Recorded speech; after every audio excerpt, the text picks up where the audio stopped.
Alô, pessoal do sexto ano, Colégio CETEC Mackenzie, Catanduva. Muito bom dia a todos. É um prazer imenso estar mais uma vez com vocês através deste pequeno vídeo, onde nós vamos dar sequência nas nossas aulas de história. E eu desde já agradeço a licença que os nossos queridos alunos e os seus familiares nos dão para poder adentrar as casas de vocês através destes pequenos vídeos, não é? Eu agradeço desde já o empenho, o auxílio, a orientação dos familiares junto aos nossos queridos alunos. E mais uma vez eu reforço que, se Deus quiser, em breve nós estaremos juntos novamente. Mas enquanto isso não pode ocorrer de forma presencial, a gente tem esta ferramenta para poder compartilhar informações, para construir conhecimentos juntos, ok? Mais uma vez, assim como tem sido nas nossas últimas aulas, o único material do qual nós vamos precisar para a aula de hoje, juntamente com os exercícios que nós vamos passar, é o nosso livro de sala. Isso para facilitar também a realização dos exercícios e o auxílio dos familiares junto a vocês também. Ok, pessoal? Então nós vamos dar início retomando um pouquinho da aula passada, não é? Na nossa última aula nós falamos sobre os Hebreus, não é? Que tem como um dos seus principais livros de registro, não é? A Bíblia Sagrada. Como nós falamos no vídeo da aula anterior, independente de você defender a visão cristã ou não, a Bíblia ela é um livro de registros fantástico que relata boa parte das principais passagens referentes ao povo hebreu. Tudo bem? Em cima disso, nós vimos na aula anterior vários aspectos a respeito dos hebreus e nós vamos dar início retomando um pouquinho dos exercícios que foram deixados, os exercícios na página 80 do livro de sala de vocês.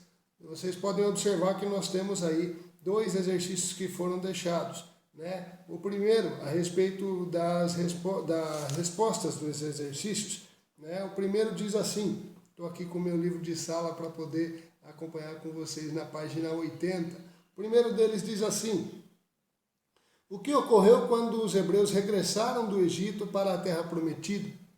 Nós falamos na aula anterior, e se você rever o vídeo você vai poder acompanhar. Mas para que você entenda, para que seja fácil a sua resposta, é simples. Lembre-se que quando os hebreus foram escravizados no Egito, né, ficaram em cativeiro, basicamente o que? Outros povos tomam conta da sua terra. E quando eles retornam, o que eles precisam fazer? Basicamente, lutar por aquela terra, para que eles consigam ter a sua terra de volta. Tá? Então, esse seria mais ou menos o teor da resposta do primeiro exercício. Já no segundo, ele coloca assim: de que forma os hebreus se organizaram após reconquistarem a terra prometida?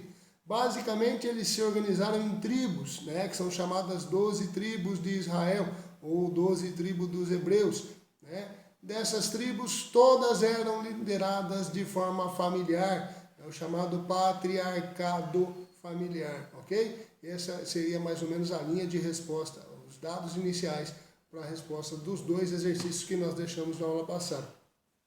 Também na aula anterior, nós vimos lá as formas de liderança dos hebreus, né? Nós passamos na aula anterior pelos patriarcas e também pelos juízes. Nos patriarcas nós destacamos Moisés, nós destacamos Abraão, Isaac, Jacó, não é? E também nos juízes nós destacamos especialmente Moisés, Gideão, tá? Sansão. E agora, dando sequência a essa liderança, que até esse momento dos juízes não se trata de um rei, moçada, nós vamos agora para uma etapa onde eles começam a se parecer mais com os demais povos daquela época. Ou seja, eles pedem por um rei. E aí, mais ou menos no ano de 1030 a.C., é quando começa o povo hebreu a ser governado através da monarquia, através de um rei. Tá? E esse primeiro rei é Saul. Né? Saul, todas essas passagens, eu repito, estão colocadas de forma mais ampla dentro da própria Bíblia Sagrada, que serve como fonte de estudo também. Tá? Saul, no caso, ele é o primeiro rei hebreu, não é? E aí ele vai ser o responsável pela centralização do governo, pela centralização do poder. Lembrem-se que durante o patriarcado e também durante a existência dos juízes, eles não tinham um rei.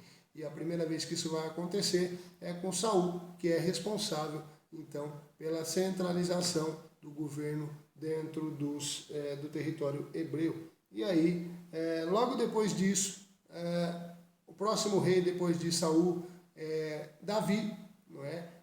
Também relatado pelos registros bíblicos. Davi é conhecido como um rei conquistador, um rei guerreiro. E nas mãos de Davi, vocês podem acompanhar aí pelo livro de sala de vocês, que Davi vai ampliar de forma considerável, não é, o território, né, dos hebreus. E aí o que acontece? Ele coloca também algumas situações em relação a guerras, né? E nessas guerras ele amplia o território dos hebreus e, além disso, ele coloca o rei Davi como a cidade de Jerusalém como sendo a capital do território dos hebreus. Tá? Então, repetindo, Davi é o rei que coloca a cidade de Jerusalém, que é alvo de muitas disputas até o nosso dia de hoje também, até a atualidade. Tá? Mas Davi é o rei que coloca a cidade de Jerusalém como capital dos domínios hebreus dentro do seu reinado. Tá? Só lembrando que, além do fato de ser rei dos hebreus e de ser conhecido como grande guerreiro, grande conquistador, né, Davi também era famoso por outras realizações, especialmente no campo das artes. Davi era conhecido, inclusive, como grande músico de harpa, né, tocava harpa. Inclusive tem passagens bíblicas que relatam essa situação. E também Davi é visto como autor do livro dos Salmos, né? Salmos que eram poesias, que eram composições extremamente poéticas que são atribuídas a Davi, que é, além de então um baita rei, né, em termos de conquista, ampliação de território, é também marcado como um rei extremamente culto no sentido de ser músico e também um poeta, um compositor, especialmente dos Salmos, como registrado também na Bíblia Sagrada, ok? Depois de Davi, passa a ser rei entre os hebreus o seu filho, Salomão, né? Só lembrando que monarquia, na maioria das vezes, ela é uma monarquia hereditária. Portanto, se o pai morre, o próximo a ser rei seria o seu filho. Então, isso acontece com Davi, e o próximo rei dos hebreus, então, é Salomão. E aí Salomão acaba sendo conhecido como um grande rei sábio, um rei que acaba por reafirmar as conquistas do seu pai, reafirmar as conquistas de Davi e colocar o reino dos hebreus como sendo um dos principais, um dos mais empolgantes, um dos mais desenvolvidos para aquele período, né? E ele ainda é conhecido, Salomão também, além da sabedoria, é conhecido como um rei construtor. Ele constrói vários edifícios e ele também, segundo registros da própria Bíblia Sagrada, é o responsável por construir templos em louvor a Deus, em honra a Deus dentro do seu governo. Só que para isso, olhem que caminho engraçado em termos administrativos. Para isso, o rei Salomão aumentou muito para todas essas construções, para todo esse ápice do seu governo. O rei Salomão aumentou muito a cobrança de impostos. E aí vocês imaginem o cenário, né? Eles vêm de 3 reis consecutivos. Eles vêm de Saul, depois vem Davi e agora nós estamos falando de Salomão. Só que Salomão, para todo aquele desenvolvimento que houve, né, durante o reinado dele, o comércio, as cidades já bem desenvolvidas, ele reafirma, ele fortalece realmente o governo central entre os hebreus. Ele é um rei absolutamente considerado de muito sucesso, historicamente falando, só que para bancar todas essas realizações, ele aumenta muito a carga de impostos que é cobrada dos seus súditos, né, dos moradores desse reinado. E aí isso começa a desagradar as pessoas. E aí quando Salomão deixa de ser rei, quando ele morre, assume o trono um rei chamado Roboão. E esse Roboão, ele é cobrado pelas pessoas para que se diminuísse, né, os impostos. E aí Roboão acaba não cedendo a essas pressões e não diminui os impostos.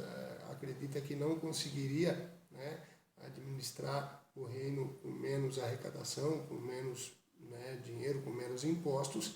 E ele mantém a cobrança de impostos, só que isso faz com que ocorra, sem dúvida alguma, uma das maiores divisões dentro do reino dos hebreus. E aí é o que nós chamamos de cisma. Cisma significa divisão, tá? E é o que acontece com os hebreus nesse momento. Depois do reinado de Roboão, ou durante o reinado de Roboão, o que acontece?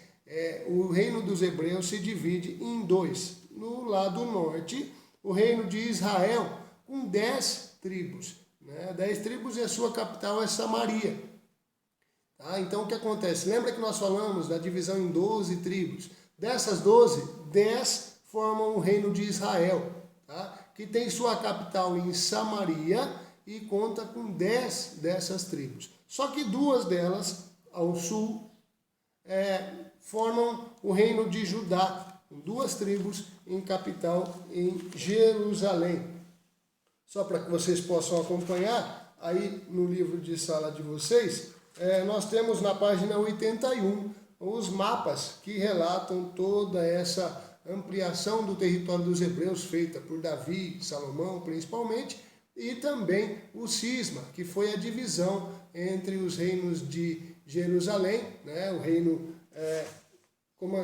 sediado em Jerusalém, e o reino sediado também em Samaria, que era a primeira capital. Então, ao norte, o reino de Israel e ao sul, o reino de Judá. Daí vem também o termo depois que vai ser usado depois, que são os judeus, tá? E assim eles seguem até serem conquistados pelos assírios. Essa divisão, né, entre judeus e o pessoal lá do norte, né, que são os de capital em Samaria, o povo de Israel, fica essa divisão entre Israel e Judá por muito tempo, até que eles sejam conquistados dentro desse ambiente pelos assírios, né? E logo depois Judá também acaba conquistado pelos caldeus, desculpem, né? Mas o que acontece? Para resumir, os dois reinos se sustentam por um tempo, mas consequentemente, graças às guerras que eram comuns naquele período, eles acabam não conseguindo se sustentar por tanto tempo e acabam sendo conquistados, né? Um pelos assírios, que é o reino de Israel, e outro, o reino de Judá, pelos caldeus. Depois nós temos ainda uma citação importante, que Nabucodonosor, que é o rei da Babilônia, que nós já falamos dele aqui, lembra lá dos jardins suspensos da Babilônia? Esse rei Nabucodonosor domina os israelitas, né? Domina lá a parte das 10 tribos que formaram o reino de Israel no período conhecido como cativeiro da Babilônia, ou seja, eles passaram a ser escravos dos babilônicos também, não é? E depois disso, eles voltam, né, para a chamada Terra Prometida, que é lá a região da Palestina, né, e acabam também o outro lado, os judeus, né, conquistados por Alexandre o Grande, né, que é um outro imperador da Macedônia. Então nós temos várias sequências de conquista até chegada dos romanos, né? Isso tudo está dentro do livro de sala de vocês. E no período dos romanos, né, eles se espalham, os hebreus, né, se espalham os dois lados, na verdade, né, eles se espalham pelo mundo sem território fixo, né? E então vejam que o cisma, né, a divisão entre o Império de Israel e o Império de Judá, o território, a divisão do território e a divisão de governo ocorrida entre Judá e Israel enfraquece esse poder central que Saul, Davi e Salomão tinham construído, e isso faz com que, com o tempo, depois de algumas invasões que nós já citamos, eles percam o território e acabam, né, com a invasão, com o controle dos romanos, acabam ficando espalhados por todo o mundo e sem um território fixo, no período conhecido como diáspora dos hebreus. Tá? Tudo isso vocês podem acompanhar aí dentro do livro de sala de vocês. Ok? Na página 82, moçada, tem um exercício, né, que fala das linhas do tempo. Só para lembrar, tem uma linha do tempo aí, na página 82, que ela vai marcar os acontecimentos dentro do reino hebreu. Tá? E a outra, que é a marcação de tempo cristã. Luiz, por que tem duas diferentes? Simples, moçada, porque cada povo considera importante, ele coloca na sua linha do tempo aquilo que considera importante. Para os cristãos, para a linha do tempo cristão, o nosso ano 1 é onde? No nascimento de Jesus. Para os hebreus, não, existe uma outra linha do tempo. Por quê? Porque a história do povo hebreu começa antes de Jesus, ok? Isso está na página 82 e é mais ou menos o que você vai ter que responder lá no exercício da página 82.